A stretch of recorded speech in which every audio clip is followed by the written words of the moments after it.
So on the 8th of May, you released your third album, which is called Satanic Upheaval. How long were you working on this album?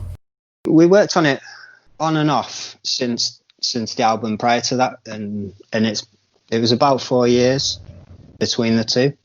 Now, we had Satanic Upheaval recorded for about 9 months to a year before it came out. So we were working on it more or less straight away, but not with loads of urgency, kind of just writing songs when we were together and working through ideas. There was no rush to it.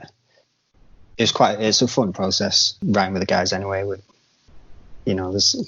can you say? You play music with your best mates. There's nothing bad about that, really. So yeah, it took a little bit of time, but like I said, we weren't rushing it. We just wanted an album at the end of it that we were proud of and that we can stand behind. So what is your writing process actually like? Do you guys jam together? Does one member come in with ideas and bounce ideas off the other two? Yeah, quite regularly. So we always write in a practice room. We always write together. No one's coming in with completed songs, but obviously more so Des and Rick than myself. But they're coming in with riff ideas and an idea of structure, how they want it to go, and then we'll write that together. My main role really is keeping the tempo up. Making sure that riffs that need to be highlighted or parts that need to be highlighted are there, whether that with cymbals or fills or whatever it might be, and just kind of making sure the song is cohesive. It might be a little bit of changing time signature or whatever from how the riff was originally brought in, but we work through that stuff all together, like as a three. There's no one person coming in with a completed song and going, here you go, play this kind of thing. I think you mentioned, compared to your previous albums, Satanic Upheaval has more of a black metal feeling to it. Is more in a black metal style. I would say so. I mean, some of the previous albums have been a little bit more kind of crossover, had a death metal feel to them more than a black metal feel. But I mean, a lot of it is just the stuff that we're listening to these days tends to be that black metal, and specifically kind of older school kind of stuff, and that's kind of reflected in the way the records come out in the end. So was it a conscious decision to move in this direction, or was it just a matter of things rubbing off on you? I think it's probably a combination of the two, really. We were looking to move in that direction, and similarly we have ideas where we want to go next.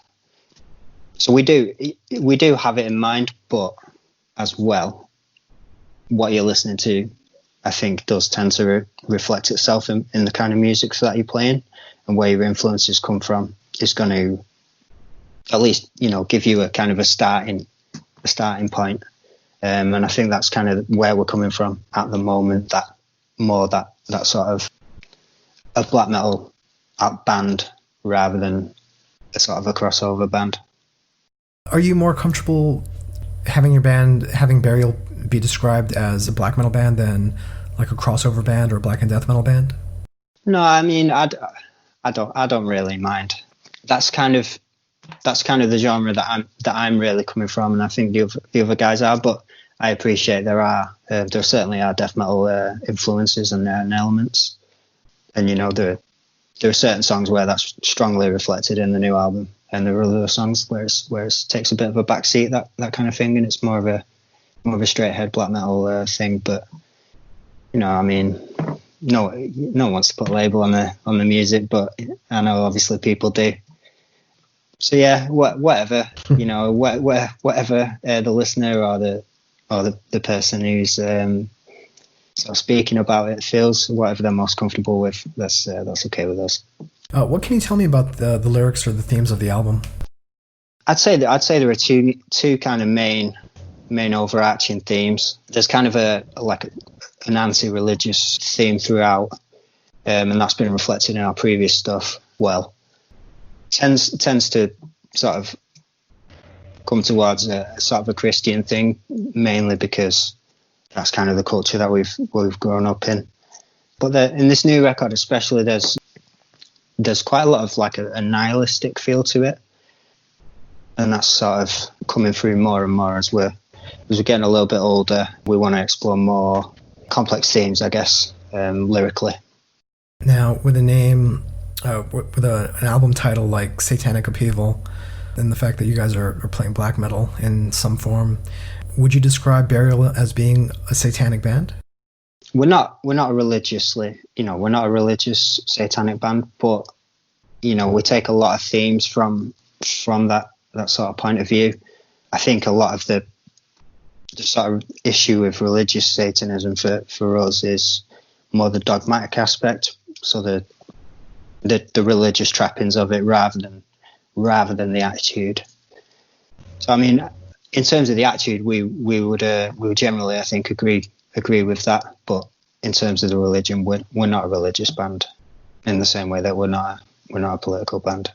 Whether that Satanism is kind of something that's brought out due to the genre, yeah, it does have an impact, I think. But generally speaking, those are attitudes that we hold, but not in a religious kind of an element. So tell me about the recording of this album. Where did you guys go to record this? We worked with Chris Taylor at Noise Boy Studios, which is in Salford, not far from Manchester. It's a studio we've used before. Chris is a great sound engineer. He's got a lovely studio. It's pleasant to be there, and he knows how to get the best out of us. He's not scared to tell you if you're not playing your best. That's kind of what we needed. He's a good mate as well, and he knows when a performance isn't your best, then he'll let you know. That's for sure. And then we got it mastered with Chris Fielding, Full Studios, which is in Wales. And I mean, the guy's, you just need to look at his track record and what he's done. We knew he was the right guy for us, and we're pleased with the work that he's done there. In terms of the recording process, we were working over a few weekends, basically. And we did the drums in one weekend, and then we did the bass, and then we did the guitar. Vocal last of all in weekend and evenings kind of thing. So it was done in bits and bobs rather than a straight through process. But like I say, Chris is tough. I can't really fault him. His processes are great, and his albums always sound good. So I mean, what can you say? As you mentioned, 2020 will be the 15th anniversary of Burial. In the 15 years that you guys have been recording and playing, what are you most proud of? There are a few high points. I've got to say, though, to be honest, this album is my favourite one. Not just this band of anything that I've ever recorded or played on, and I'm incredibly proud of this. Obviously, there are some gigs that we've done and tours and stuff, which you kind of want to be doing stuff where you look back on it in 20 years and you're like, oh, I can't believe I did that.